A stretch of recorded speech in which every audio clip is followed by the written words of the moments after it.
সবাই বলো লা ইলাহা ইল্লাল্লাহ, লা ইলাহা ইল্লাল্লাহ, লা ইলাহা ইল্লাল্লাহ, লা ইলাহা।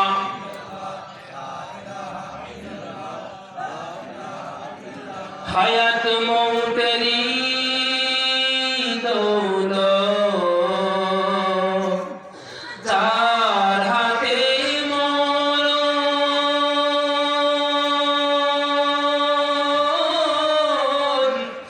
একবার সে তার কথাটা ভাবিস রে কখন,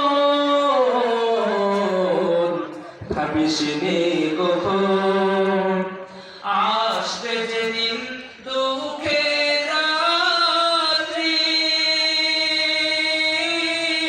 এ নাম হবে সঙ্গের সাথী, এ নাম বিনে দুনিয়াতে, এ নাম বিনে আখিরাতে, এ নাম বিনে দুজাহানে। চাও যদি ভালাই দিন থাকিতে লা ইলাহা ইল্লাল্লাহ।